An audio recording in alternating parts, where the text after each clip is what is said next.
Deep Dive Film School makes no claim of ownership of the film footage used in this episode. The film footage is owned entirely by the copyright holders. Also, we're going to spoil the hell out of this movie, so this is your warning. Welcome to Deep Dive Film School! Oh, this week we're going to get into that one scene from There's Something About Mary. Let's dive on in. Frank Ted Baines! Oh, no!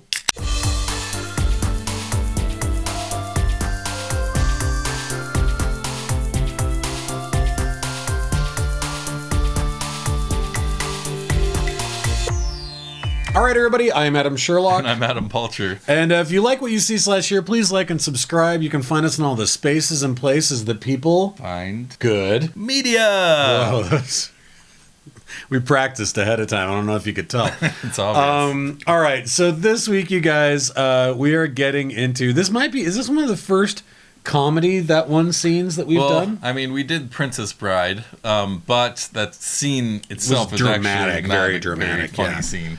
Yeah. This is a very funny scene. Oh, yeah. This is, and I have to say, like, the Farrelly... 1998, Farrelly Brothers film, There's Something About Mary. Mm-hmm. This is that one scene. And I think when I think about the Farrelly Brothers, who just, like, reigned supreme in the 90s when it came to comedy and really kind of gross out comedy, like they did a ton of stuff that really kind of changed the face of what was happening comedically during that period of time, I feel like. Yeah, for sure. That's interesting to say that because they had done Kingpin and Dumb and Dumber before, but this kind of took that American Pie rated R kind of part of that comedy uprising, and that rated R kind of overly sexualized, jokey stuff, and this was kind of one of the first ones of those, and it was also probably one of the first major roles that I can remember Ben Stiller being in. Obviously, he Reality Bites. He directed Reality Bites, but he was all just bit parts. He was in Happy Gilmore for like 5 seconds, but he had his own show and stuff like that from a movie Hollywood main actor perspective.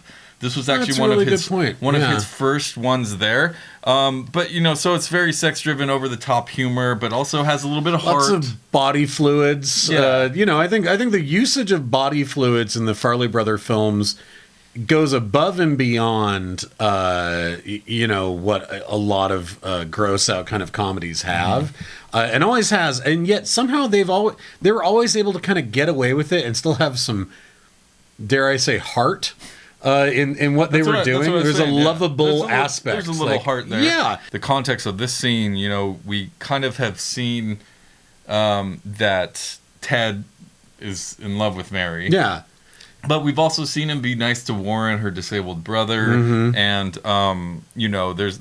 that's how he kind of asks her to go. And this whole thing is in a flashback, and it's not. Well. What I'm saying is within the context of the movie, we have later on him as an adult, and we get to see that, like, he's pretty cool. He's pretty Ben Stiller. Like, he's got he dresses pretty cool, and he's got cool hair and like whatever, right? But this. To see him in this era with the braces and the big sort of Partridge Family totally hair. And all of his friends all of these guys are like in their 30s. Yeah. But they're dressing up like they're in Oh high school. God, and he has super funny. He has like the lavender tuxedo on with the cummerbund, like all of those elements. Tan and taupe. Yeah, tan and taupe. Yeah, it all works so well. In sort of what this, like, here it is back in the 80s, right? And that he's taking he's taking her to prom, and he obviously would do anything to be with her. It's like the girl he's been crushed on. That's what the whole movie ends up being about. And the nerd lucked out. Like, she breaks up with her boyfriend what's his name? Like Wiggy or what? Or, Wiggy. Yeah. And who later, of course, we find out, spoiler alert, is Chris Elliott's character. These are love blisters, baby, for you. Amazing role there. But yeah, so this whole sequence, it's this kind of brilliant... It really is the number one nightmare scenario that could ever happen to somebody any nerd who actually gets the date with the hot girl. Totally. It goes from bad to worse it just keeps escalating. It piles on. Oh, for God. Sure. And to your point, we've seen the picking up the beautiful girl from the prom thing. Yeah. And unfortunately, it's just him wanting to be nice to Warren and giving him a baseball, but it backfires so badly. It is so amazing. It is just like, first of all, can we just say, I just have 2 words for you. Keith David. Oh. Keith David is why this whole thing works. 100%. Like, one of the things I learned from this is that Keith David needs to do more comedy. Oh my God, he is so funny. Just like the second he's like, "The hell do you want?" Yeah, you know? right away. Right when he opens that door. She already went to the prom with Woogie. Like all of that stuff is like so. It's just like, because you're like, here's this little nebbish nerd, and then like the door is open. And it's the big intimidating black guy. It's not just an intimidating guy. It's Keith David, right? It's and like his wife is Marky Post. Oh my God! From it's Night so Court. Random and amazing, and just that like the 2 of them together are super cute. Oh, it's so great. I love we get the this pictures in the house. That's everything. the thing. We get this tiny little glimpse into like the 2 of them like on their wedding day, and he's got that huge afro, and you're just like, how does this all work? And then they have Warren, who is their disabled son, who that actor, you know, I mean, let's be fair. A lot of times, like, this is some like territory you don't really edge into, but they actually handle it in this brilliant way, where the disabled son Warren is not the butt of the joke. He is again. Ted is trying to be nice. He's like, "Oh, you forgot your baseball," like, and he brings a baseball, but nobody else knows that he's doing this nice gesture, and it gets him WWF body slammed into the table like multiple times for it, right? Oh, yeah. And then of course, and he starts punching him. Yeah, and then of course the baseball disappears, and he's like, "I brought him a baseball." He's like, "Are you yelling at me in my own house?" He's like, "No, maybe it rolled under the couch. I don't know. I was just trying to do something nice." The comedic editing here is really everything, right? Right from when Keith David opens the door till "We Got a Bleeder." Oh yes. To when he's looking out the window saying, why do birds suddenly appear? It's a record scratch, which I don't know how their house is set up. Oh my God, I wrote this down. I was like, is their house the Overlook Hotel? Because somehow it curves around itself. Something happened to be able to. Is there a courtyard and he's able to look through? But at any rate, like and then it's like, no, I was looking at the birds. Like I wasn't. Every worst thing possible, and then of course, the incredible zipping up of his fly scene, and then like the pregnant pause before his scream. Mm-hmm. Then we cut to the outside of the house, and neighbors walking by are like, the birds are flying out of trees. Yeah. The layer of embarrassment that you're talking about that's laid on here, and the mishaps that ends up happening, and just like the awkward situation that he ends, because he's in there and you think he's taking a shit and you don't know what's wrong. Yeah, because we cut to, after the and all that, we cut to the whole family piled up next to the bathroom door going, I don't know, he's been in there for a really long time. He's like, he's masturbating. I think it's maybe a guy thing. You should go in there, right? Just all of that. Which, by the way, Bobby Farrelly,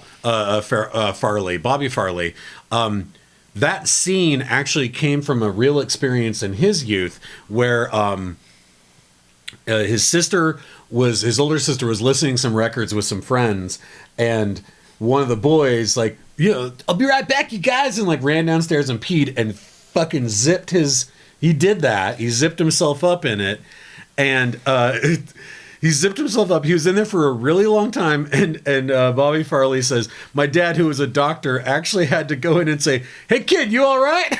He actually had to go in and help him. And he's like, so we put it in the movie, because I was just like, what could be possibly better than that? The phantom pain, too, from something like that is like abnormal. Yeah. Everybody goes, ooh, and then just the fact that they keep talking about it. And you don't know what it is, and you don't know what it looks like. And I still say Franks and Beans to this day. Like, this is such a memorable scene because of that. And I think for the time too, showing anyone's dick and balls at all, yes, on camera was kind of faux pas, and then showing the what is it? What do they call it? You already put the tracks down. We just so here's the thing. Let's back go. It up. Let's go.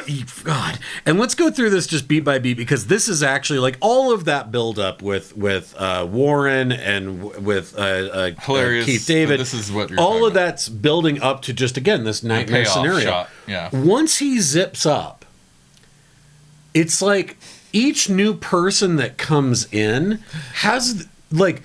The Farrellys are so generous with the comedy lines here that they give a good zinger to each new person that comes in.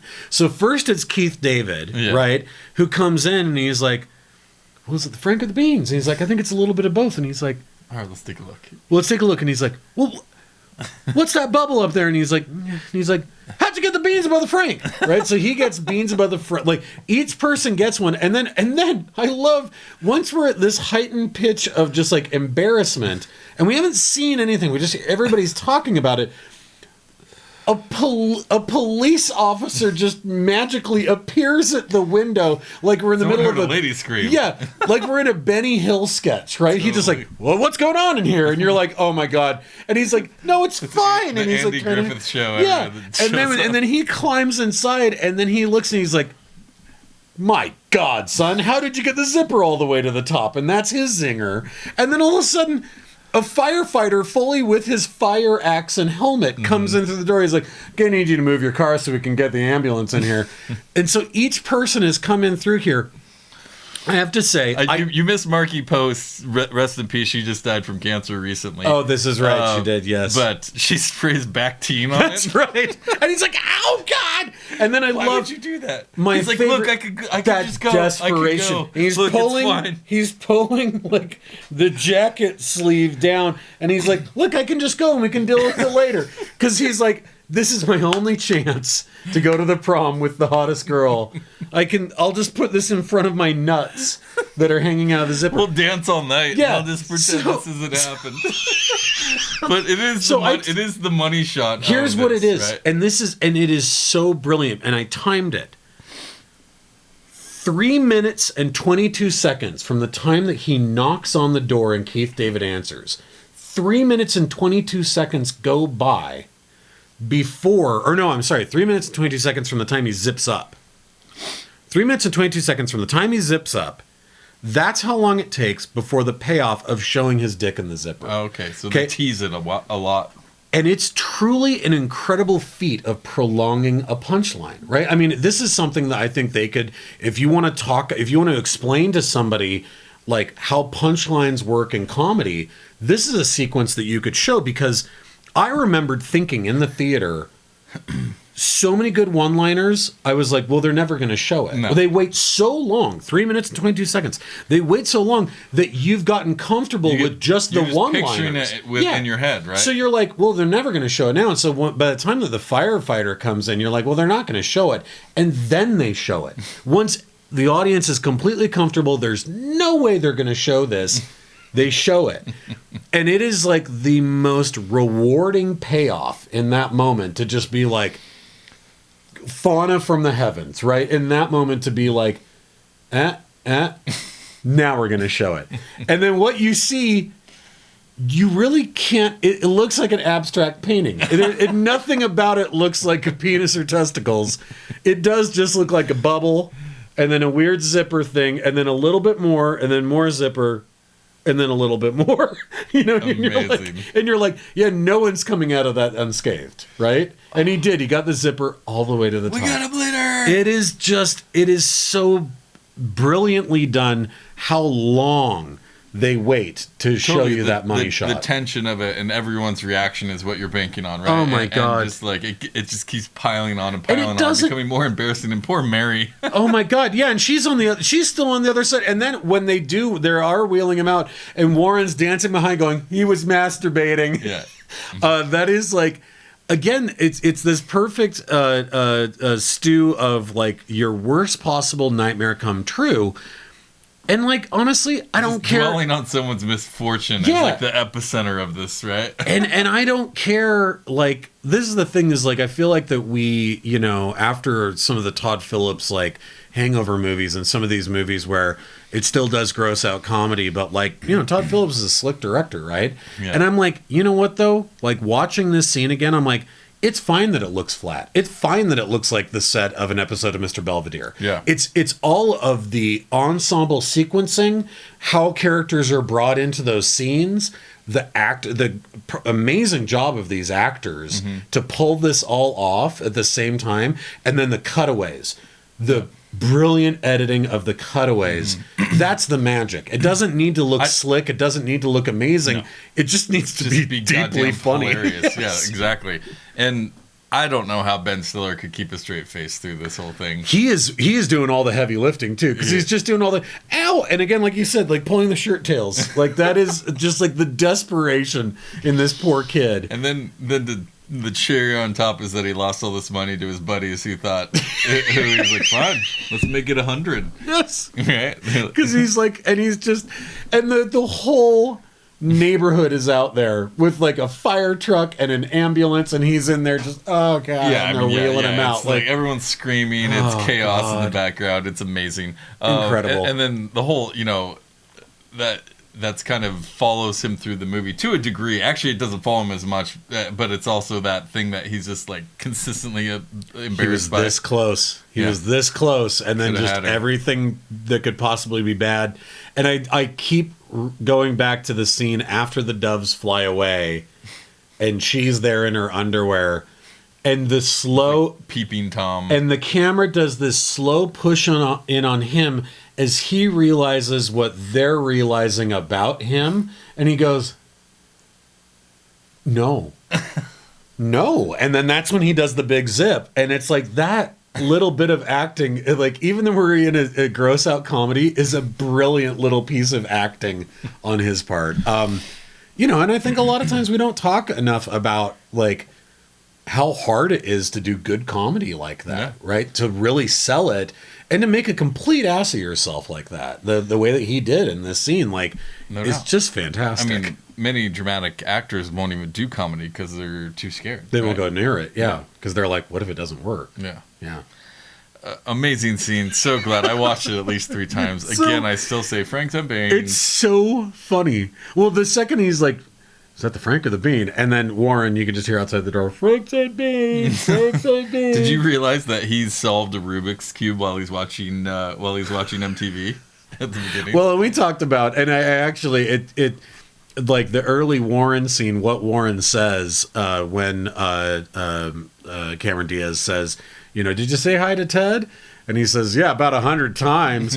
The way he says that, and again, this actor is not a handicapped actor, but he nails like literally that line about 100 times, like is something I could hear your son saying.